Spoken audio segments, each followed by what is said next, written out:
Well, I had the good luck that during my professional life, my very first foreign posting was to Algeria. And that during the Algerian War of Independence, which meant that I was in a high-strung atmosphere, exposed daily to death, in a terrible civil war, and that against people who were Muslims. And my observation was that they behaved with a degree of patience and ability to absorb punishment and determination that I could not explain. So I thought I would have to read their book, the Quran, in order to know how they tick. And the Quran for me was a revelation, because it put all the doubts I had had about Christian doctrine, everything fell into place, rationally, logically. My doubts about hereditary sin, original sin, of expiation of sin by a sacrificial death of somebody, of divine incarnation, of Trinity. All of these things I had refused to believe because it defied my mind. And when I read the Quran, Jesus emerged as a credible figure. And all the dogma I just mentioned weren't there.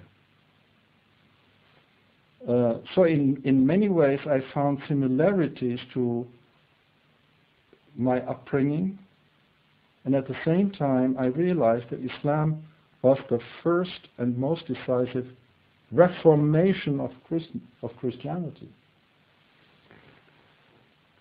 And I did not feel that I'm going away from Christianity in that sense, but I rediscovered my own roots in the original Christianity, and by ending up as a Muslim, I did not feel that I was betraying anything. I came home. I came where I should have been. That feeling of homecoming, I think many Muslims have. And that is why my nostalgia for Mecca and Medina is almost a physical nostalgia. Because the peacefulness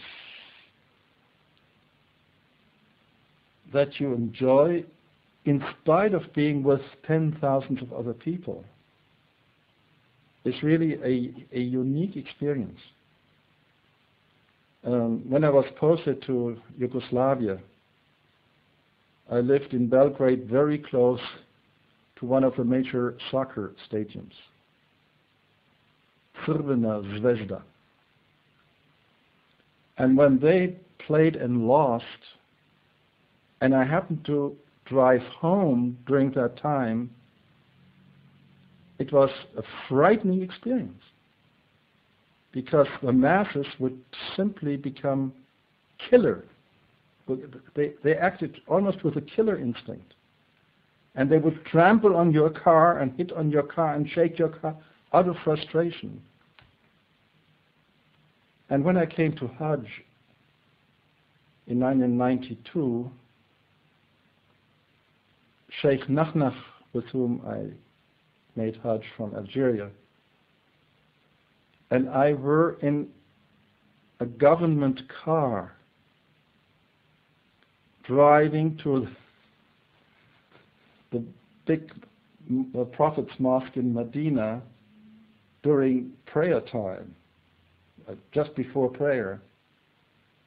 And there were about 400,000 people approaching the mosque on foot. And we came in a car. And nobody said anything. Nobody was irritated. Nobody banged on the car. And I said, this is against human nature. Is Islam really capable of changing sociological laws? Obviously it did. That in fact some Americans open to Islam do hear your words.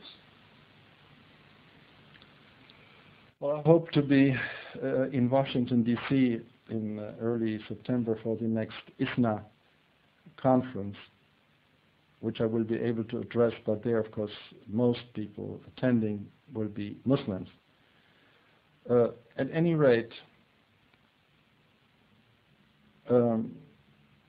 what I would like to say is this. We had an 18th century in which the world was rationalist. And then we had a 19th century in which the world was atheist. And then we had a 20th century where the world became ideological. Maybe it's time for the world in this century to become religious again. And it looks that way because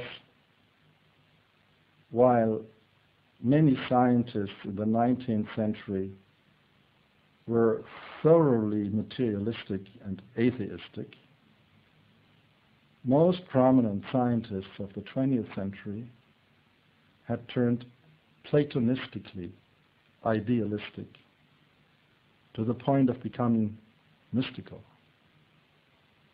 That was the case for Max Planck, for Werner Heisenberg, for Schrödinger, and even for Albert Einstein. If this trend filters down, and usually it takes almost a century before what leading thinkers have thought up becomes mass consumption, then the 21st century indeed should become a century again where the transcendental concerns of mankind are being taken more seriously again.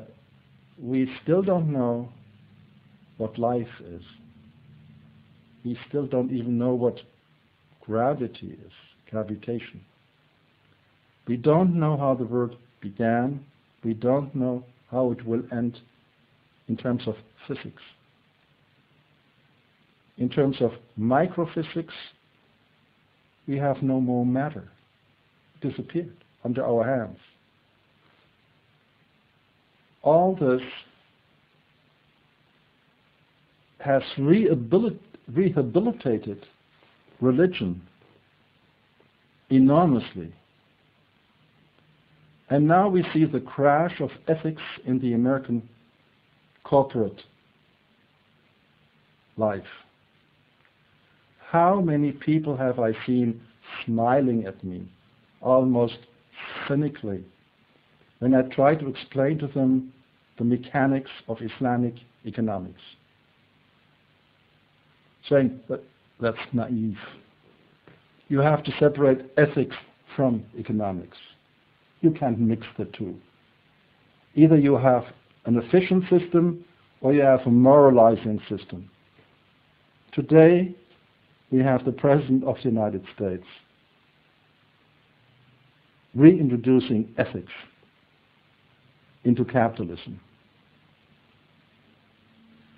If these trends continue, the world may wake up to the realization that Islam has been the answer all along.